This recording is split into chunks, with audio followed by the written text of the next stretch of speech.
welcome.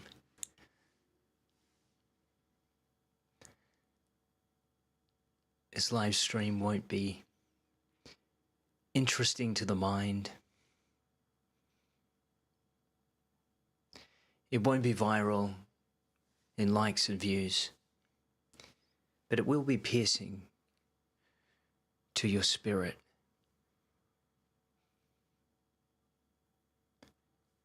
Some of the words that are spoken will directly pierce your spirit, not because they are mine,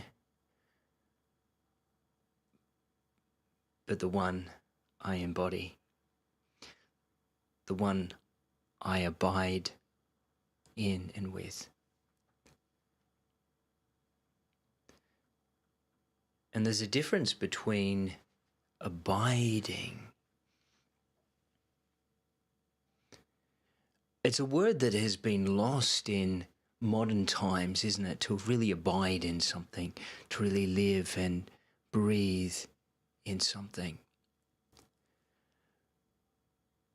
Many of the communities that we're connected to love personalities that channel beings. And to channel really is to allow something to come through you.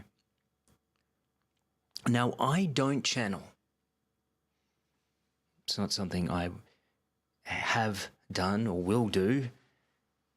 But what I do is I abide, I commune. And from that communion, I get a lot of information. I hear the still, quiet voice in my spirit. And at times, I'm able to translate and give that a lot of language. And I've got that exact thing today that I've written down because I want to share it with you. It was so moving to me when I received it. Before I get into sharing that with you, and I want you to stick around because I know it will resonate, not with your mind, not with your maybe attention, but with your spirit. And so I'm speaking directly to the spirit in which you are beyond the physical form. And I'm asking you to stay with me because what I share with you, I think, will pierce through the veil, through the mind, and speak directly to your spirit. Remind you of something perhaps that you forgot. Before I get into this, I want to look over at my screen because I want to see if anybody is joining us from around the world. Of course, we always get people from around the world, but I want you to say hello if you are joining the live and perhaps you are watching the replay. I want to hear from you as well. I'd like for this to be two-way. I'd like for you to have an opportunity to be seen and to be heard. I don't speak to everybody, but I speak to those misfits, those that don't fit the system, those that have been forgotten and abandoned. I speak to you. And I know that you have the spiritual sensitivity to be able to be led towards hearing my voice. And I know that you have the spiritual sensitivity to stay around and listen to what I have to say. So if you are joining, let me know live or in the replay where you are joining me from. And what I do, I'll tell you this. I have a list of only 100 people. It's actually less than that at this point. And what I do is I regularly pray and send messages to and help and support those people on that list. And I would be delighted to add you to that list if this resonates with you. If you feel called, I would be delighted to do that. But in order for me to do that, I need to know who you are. So please introduce yourself if you feel like that is something that would be helpful to you. The one I abide with, the one I commune with is Jesus. His Hebrew name was Yeshua. And in my time, it happened on Good Friday last week, from when I'm transmitting this and recording this for those that are watching the replay. I had a sacred, what I call sacred communion, where I abided, I spent time with, I waited on, something very few people do these days. Most people are anxious when silence is present, and they try to create noise to stimulate the mind. And nonetheless, I spent quite a few hours abiding and communing with Yeshua, Jesus, on Good Friday.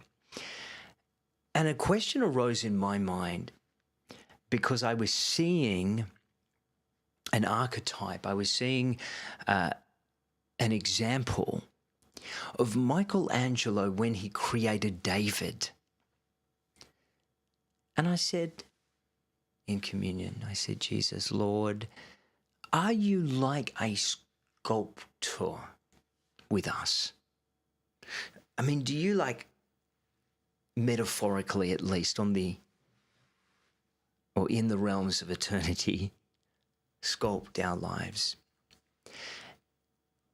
And he began to speak to my spirit and share it in his words. And although these words are transcribed through me as a vessel, I try to relay them with purity and with as much accurate representation as they were given to me. And I want to read that to you. You might even want to close your eyes for this part because it's deeply touching to the soul. Maybe not the mind, but the soul. And hello, those that have joined. I think we've got our doctor from India. Welcome to you. And these are Jesus' words through me, is answering my question. Are you a sculptor, Lord? Are you a sculptor, Jesus? I am the sculptor. Not shaping stones into idols, but shaping hearts into image bearers. Not carving out gods to be worshipped,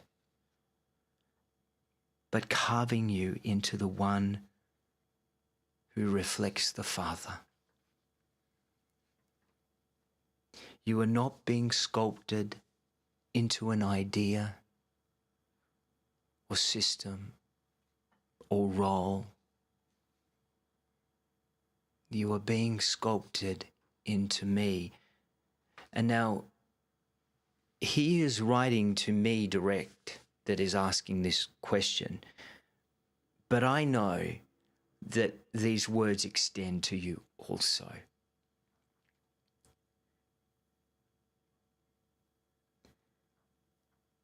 And I'll repeat that last bit because it's important. And you are being sculpted into me. And I am the exact image of the Father. And that can be confirmed in Hebrews 1, verse 3. Can you excuse Louis, who is protecting me as he does? So you might hear him barking in the background. So yes, when I sculpt you, I am revealing him. His mercy in your compassion. His strength in your fire. His tenderness in your presence. His truth in your voice.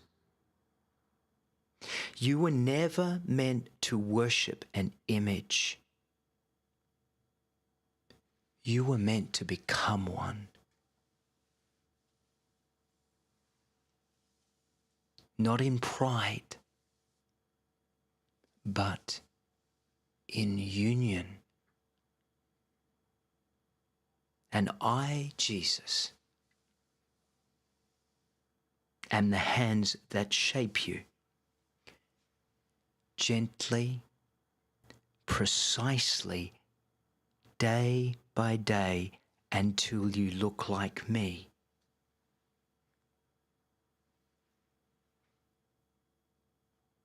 And when they see you, they will say, he's been with the sculptor. And they will see the Father.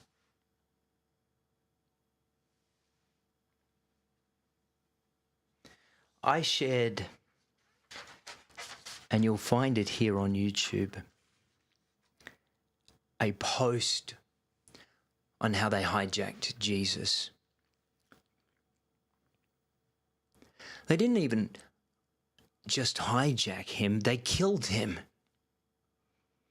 And who are they, you might ask? Jesus spoke about this it's written about it in the book of John in detail. I was reading it the other day.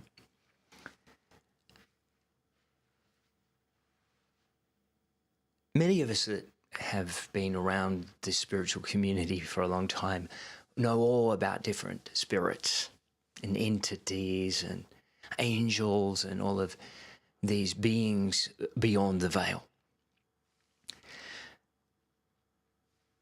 There is an insidious spirit, probably one of the worst. I know it's not the worst, but one of them, and it's a spirit of religion. A spirit of religion. Now, it may manifest in many, it may manifest in individual and be groups of, but it's a spirit nonetheless. And that spirit was alive and well in the time of Jesus. It operated through the religious systems of his day that he was born into. He so upset the system, the institution. They called him a heretic and they killed him. And you know the story. He died on a Roman cross, abandoned by most of the 12 that followed him. But few remained. One was John, his beloved, Mary Magdalene and his mother Mary. They didn't forsake him at the cross, even when his body had been broken and bruised beyond recognition.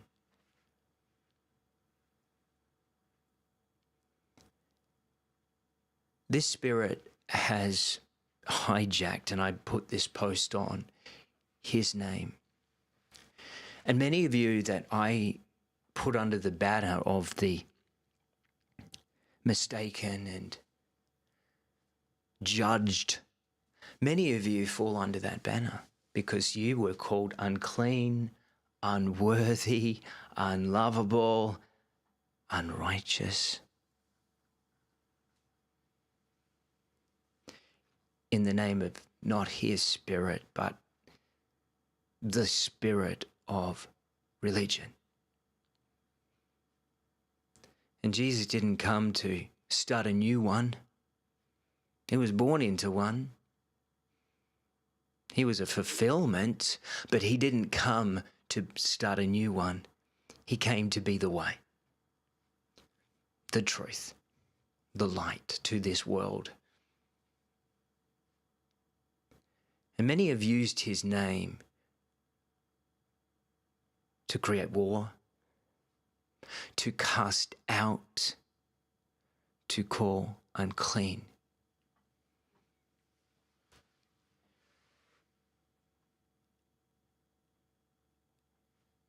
I've come to know he's not a figure of history. He is real. He is alive. And he's coming to correct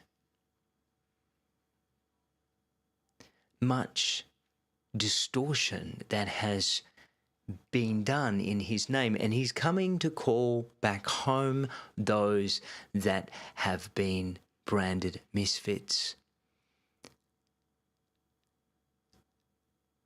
abandoned, I call them the hidden ones. He's calling you home now because it's time.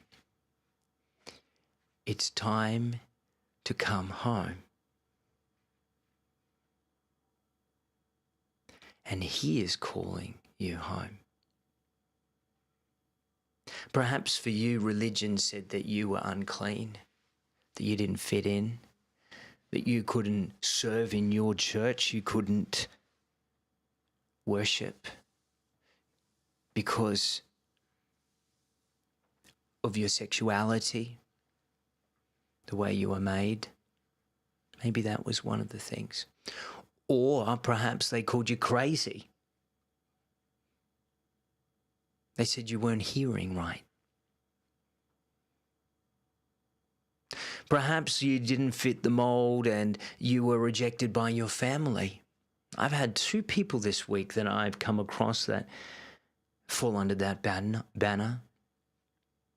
They were told by their family that because of their orientation, their frame, they weren't lovable and the family were going to cut them off, all in the name of Jesus.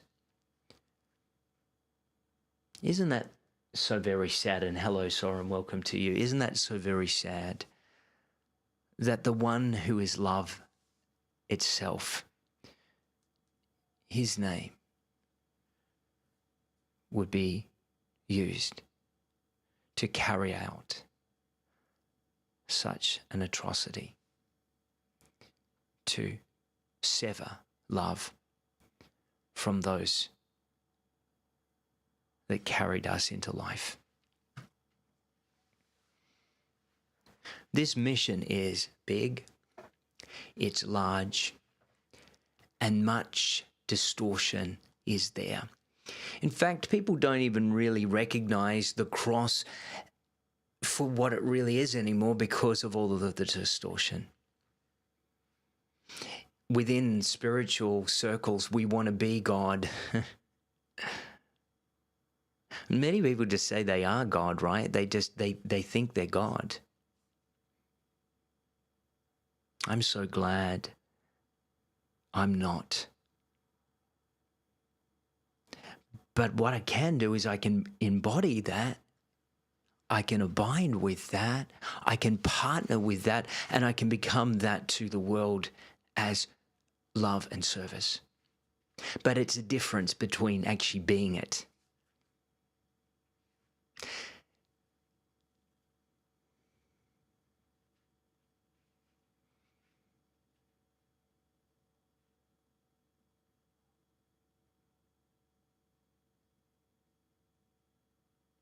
There's a purity that has deeply humbled me. And I know it's going to humble you. Because it's a love so pure and so divine. It passes all understanding of the rational human mind. I used to struggle a lot with stress and anxiety. I did meditations and teachings and hypnosis on trying to calm the mind. And none of that stuff really ever worked for me. I'll be really honest. I did hundreds and hundreds of past life regressions, and I was so frustrated and would get down upon myself about it because I'd see they wouldn't work with people, and I'd just watch people go around and around and around and just not get results. And then my seniors would say, well, there's something wrong with you. And then I would refine and refine and refine further and further, and I'd been doing it for so many years and doing it very earnestly and with reverence and deep love and authenticity. And yet I would see the same thing happen over and over again. The landscape was just the same all the time. People just searching, going from one spiritual teacher to the next, trying one course, and all the spiritual fluff that's there. I don't know about you, but aren't you sensing that people are done with the inauthentic? They've tried everything. Now, I do and did more than most. I read 250 spiritual books. Most of them through Amazon, most of them through Audible. So I listened to the audio recordings. I got over 278 books, I think, in my library on Audible. And then I'd read the physical books as well. I know every spiritual path. I know every meditation. I know every hypnosis technique. I've done them all. And when I said meditation, types of meditation. And I just find over and over again, I'd love to hear from you. Maybe you can let me know in the comments. Don't you just feel people are ever searching and never finding? It's like they're stuck on a wheel of searching.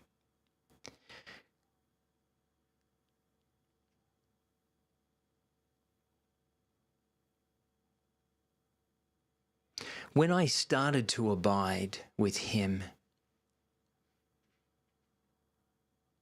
I found 4, 5, 6 weeks later that everything was changing in me. I was remembering an aspect that I had forgotten about, the power of love itself. It was love transforming me from the inside. It was a reverence and holiness that was enveloping everything.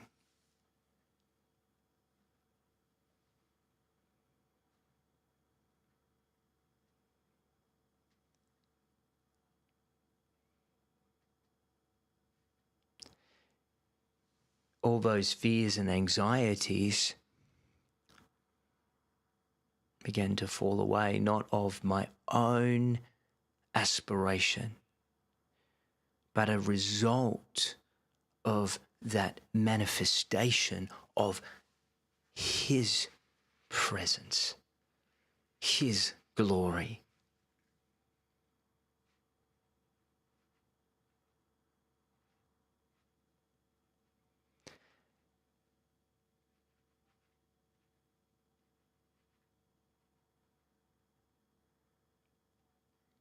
He told me that when I do these videos and live streams, I didn't really need to say a whole lot, even though today I've talked more than usual. He said that the presence would be transferable.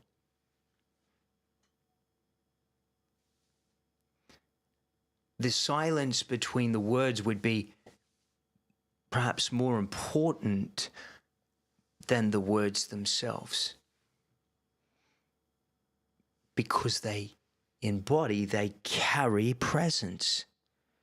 Not my presence, his presence, his power, his glory. Does it make me special? No. Why me? Why not another person? I was available. I surrendered. And very few people really abide and surrender. People might want to say a little prayer or a little affirmation, or they cry out with a need of what they want, but very few people abide. Even at the cross, with the thousands of people that would come to see Jesus, only really 3 remained. John and 2 Marys. Mary, his mother, John the beloved, and Mary Magdalene.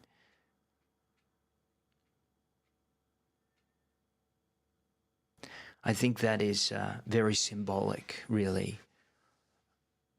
Those 3 representing those who really abided with him, really stayed with him through the suffering, through the mess, right? And the world is pretty messed up right now, right? It's bleeding and it's disfigured like he was. And yet, there is hope even in the greatest of suffering. There are those that abide, that stand by and never give up. See, the crowd's going to give up. I mean, one of the 12 betrayed him. The crowds mocked him in the end, called him a heretic, called him crazy, and yet you know what comes next. And just like him, did they do the same to you? Was the same spirit that was alive and well in his day that said he was a heretic, that spoke to people in power and institution? Is that same spirit present now in our world that maybe told you that you were unclean, that you were unworthy, that you didn't fit the mold, and were you outcast and set to the side?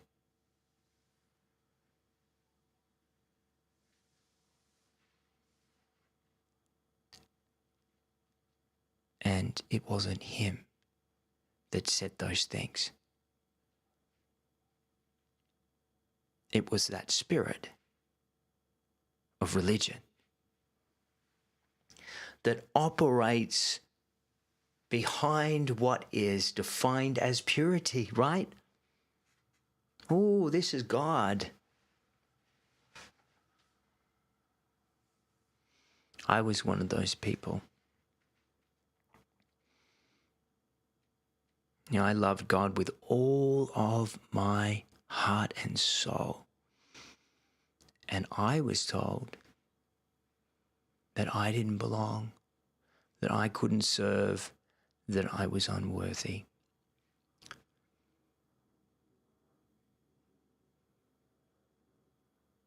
But he never left. Now, I forgot. 20 years in the desert, I forgot. But he's come again and I remember. And he always stayed, even though I forgot. Who relates to that story? I'm going to go to some of the comments now because I want to hear from you. And maybe I need to get a different setup because, you know, I'm doing all this talking and I want to have this two-way and I want to engage with you, but my screen is way over the other side. So let me just hear. Soren has said here too.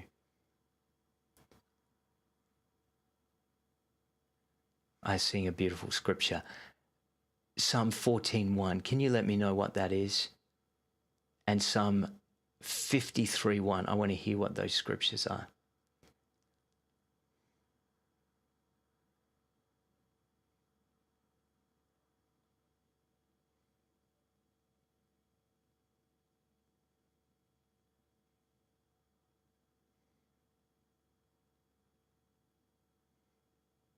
Oh, I like this, Evan. Nothing works till we surrender all to the Lord. And yet, very many people profess the name, right? But how many are truly surrendered? To surrender is to relinquish control.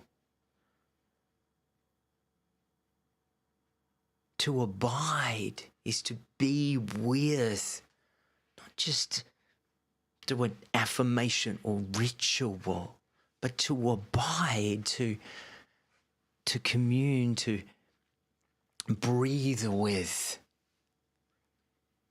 I'll be teaching on that, what that truly means, but to really abide, because you know what he promised in the book of John? I was reading this.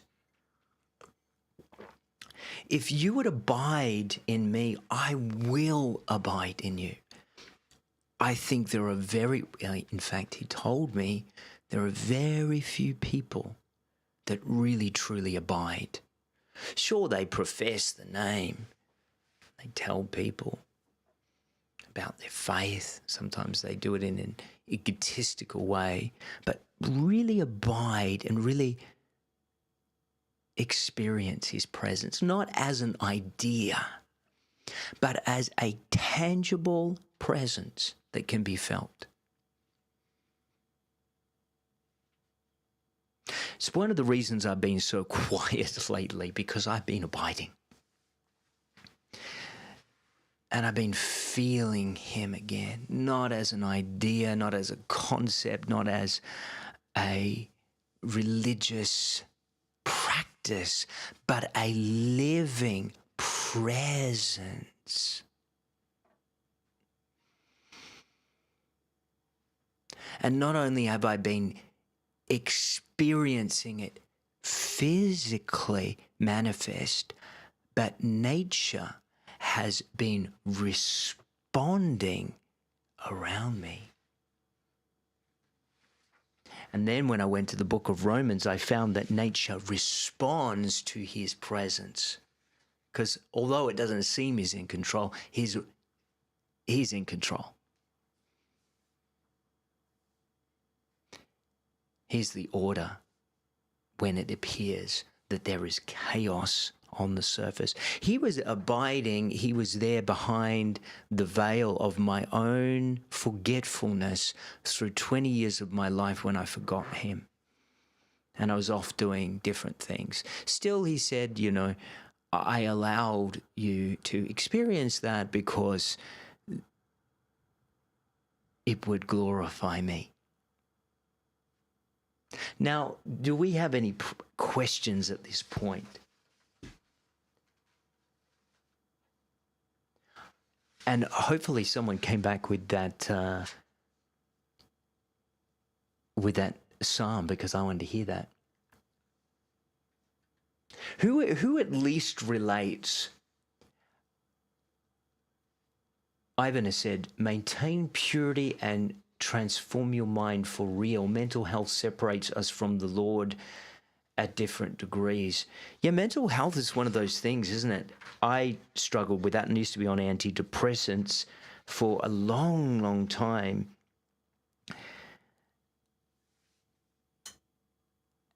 And, as soon as I got off them, and, I didn't, I've been better than I ever have been. I'm not telling people what to do with antidepressants. I would expect you would be guided by the right people that can speak to that, but I only can speak from my personal experience. Here we go. John 15:4. Abide with Jesus, abiding with Jesus. And I know that refers to abide in me and I'll abide in you. But that goes beyond a ritual or a prayer at one part of the day. I mean, that really needs to be abiding and communing. Words that are somewhat foreign from our vocabulary these days. Did we have any questions from anybody?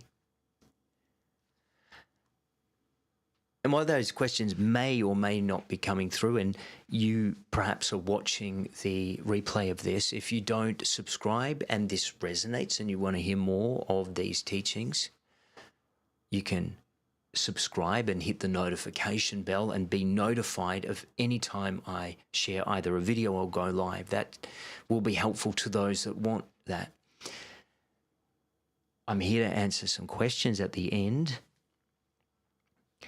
Maybe you resonate with what I shared, and that may be that you were cast out by a religious institution because you didn't fit their framework of what they said you should be.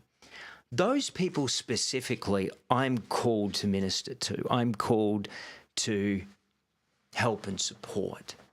So I want to hear from you. If you fall into that banner, if you had a background, if you once believed and you walked away because of hurt or rejection, or they told you you were unclean or didn't belong or anything like that, I want to hear from you. And you can message me privately. You can reach out on the comments here. I'm on Instagram. You can reach me there as well. Isn't Jesus living in all of us? No, he's not. Obviously, if he was, we would have a very different world. No, he doesn't live in all of us, because you've got to kind of invite him in. And but he's always knocking. But you got to open the door, because you got a free will. And if you invite him in, boy, does he want to come in.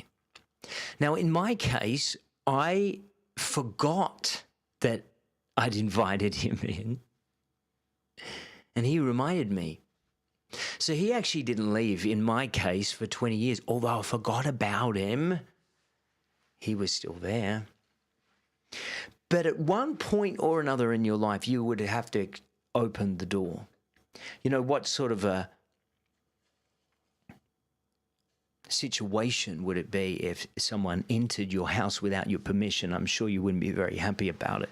But if you give permission, then you open the door, and then you take in all that is there for you. And it is wonderful for those that want it. But those that don't, many people don't, often they say no because of what religion showed them. The distortion and the what most people saw and have seen over the years, and this is my observation, is they've seen a spirit of religion, which is a false counterfeit of Jesus the Christ. It's not the real Jesus. It's the fake Jesus. There are many fake Jesuses, right?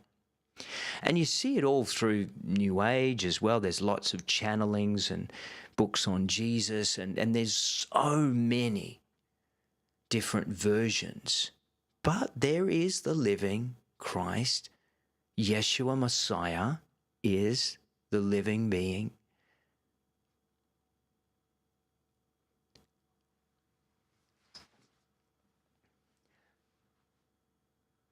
Fasting is definitely a way of to receive downloads, sure, and I definitely get benefit when I have times of fasting. I fast in the morning from the time, well, actually before I go to sleep.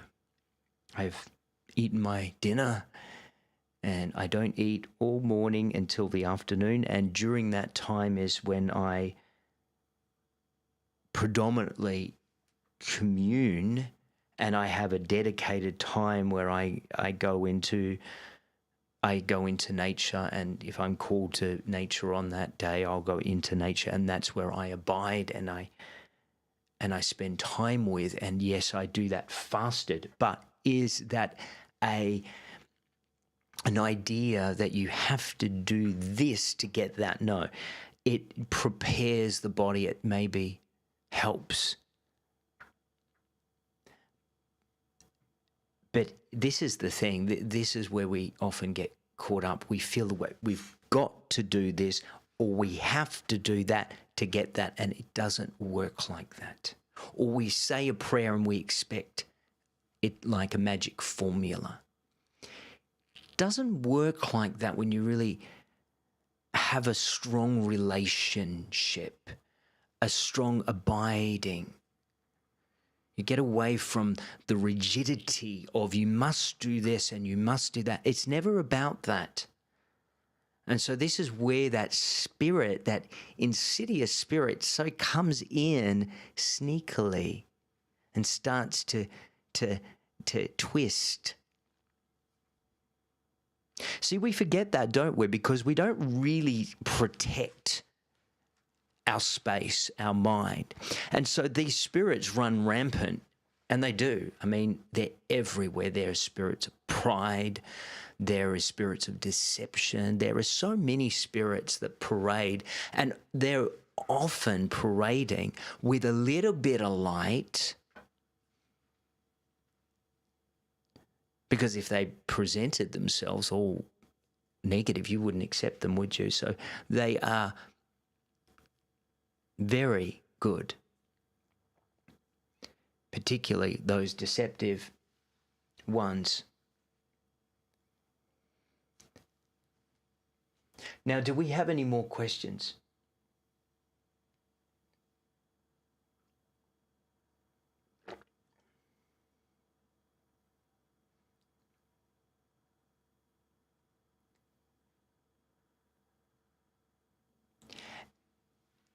You got to remember, first and foremost, and this is the core of what I teach and what I embody. It's love, it's mercy, it's justice, it's good. Get away from the fear and the doom and the gloom, because, you know, it's the moment you get off into that fear-based arena, that's where this insidiousness tends to dwell, in the shame and the guilt and the darkness. And yeah, they'll use that to scare you, to get you to follow rules and regulations. But you see, that never works. You're scared into anything, it's not going to work.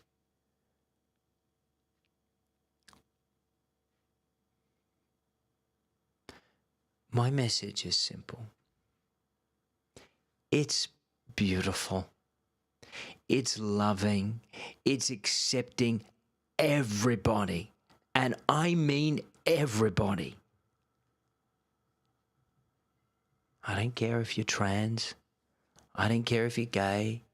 I don't care what label or identity you are. Maybe you were called crazy because you saw visions. Maybe you were called crazy because you didn't fit the system. Maybe you were a black sheep. None of that matters. This is a love that transcends what we can understand as human love. This is an unfailing love.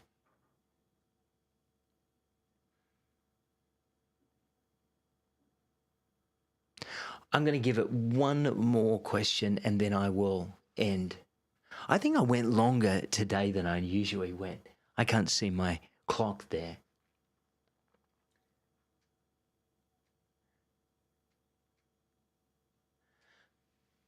Someone's asked about salvation. You know, abiding and salvation are very different matters.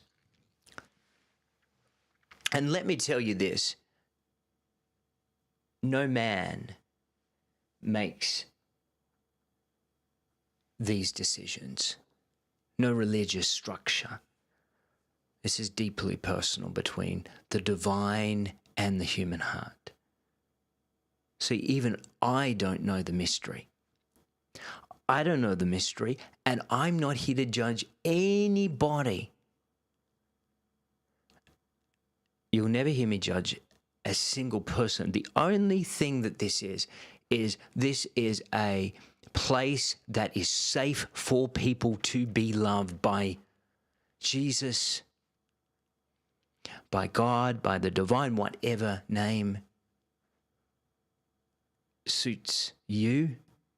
I'll use those names because that's what they mean to me. And yes, people don't like the name Jesus because of the religion and they get very upset. And I'm sure we've had some people that aren't liking that, but that's my relationship. That's who I've encountered, and it doesn't fit everybody's narrative. But who am I to judge if that doesn't work for somebody? Yeah, I love that, Dan. Judgment is the opposite of love. And you're not called to judge anybody, and I mean anybody, right? I'm not telling you what to do, but any kind of judgment, if it's gossip or slander, even in your mind, That's going to hurt you. That's going to hurt you, not them. See, I think that's why a lot of that is there really anyway. It's to protect us, not to give us rules and regulation. It's protection. It's protection. And that is an aspect of love. There's nothing to fear. You are safe here. You are loved. You will always be loved. And if you've been outcast by a religious institution, I want to hear from you. I want to pray with you. I want to pray for you. And I want to love you because you are welcome here. I'll see you next time I do one of these lives.